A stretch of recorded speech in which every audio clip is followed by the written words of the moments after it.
दोस्तों, बारिश के मौसम में अक्सर आपने देखा होगा कि आसमान में बादल छा जाते हैं और फिर ये बूंदों के रूप में बरसते हैं। बारिश होने से पहले आप आसमान की ओर देखेंगे तो आपको काले काले बादल दिखाई देंगे, तो कहीं पर ये बादल बहुत सफ़ेद रंग के भी दिखते हैं। तो ये बादल जब पानी से भी बनते हैं और पानी की बूंदों के रूप में ही बरसते हैं, तो फिर ये काले और फिर कई बार सफ़ेद रंग के कैसे नज़र आते हैं, जबकि बारिश की बूंदों का रंग तो पानी की तरह ही होता है। और इसे समझने के लिए हमें बादलों के पीछे का विज्ञान समझना होगा। तो पहले बात करते हैं कि बादल आखिर बनते कैसे हैं। बादल पानी के वेपर की या भाप की बेहद छोटी छोटी बूंदों से बनते हैं।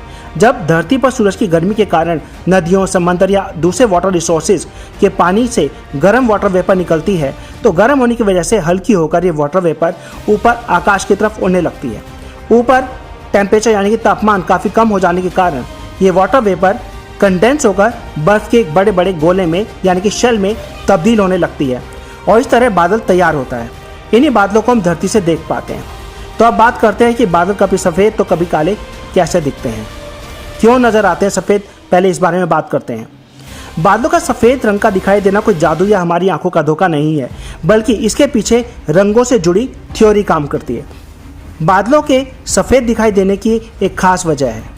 सफ़ेद बादल किसी भी रंग को एब्जॉर्ब नहीं करते हैं और सभी को रिफ्लेक्ट कर देते हैं, इसलिए ये बादल सफ़ेद दिखाई देते हैं। ये सूर्य के प्रकाश को भी एब्जॉर्ब करने के बजाय उन्हें रिफ्लेक्ट यानी कि रिबाउंड कर देता है। ऐसा बादलों के कम घने होने के कारण भी होता है। इसी वजह से हमें आसमान में बादल सफ़ेद एकदम दूध की तरह उजले दिखाई देते हैं। तो अब बात करते हैं कि बादल काले कब दिखाई देते हैं। आसमान में काले दिखने वाले बादल बेहद घने होते हैं। काले बादल दिखाई देने का कारण भी रंगों से जुड़ी थ्योरी ही है।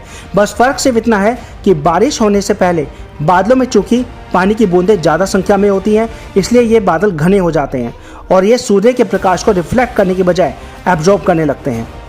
घने बादल सूर्य के सभी प्रकाश किरणों को एब्जॉर्ब कर लेते हैं, इसी वजह से हमें धरती से ये बादल काले दिखाई देने लगते हैं। तो ये है इन बादलों के पीछे रंगों का विज्ञान। तो दोस्तों, अगले वीडियो में फिर मिलते हैं। अगर आपको वीडियो पसंद आए तो लाइक और सब्सक्राइब जरूर करें। Thank you.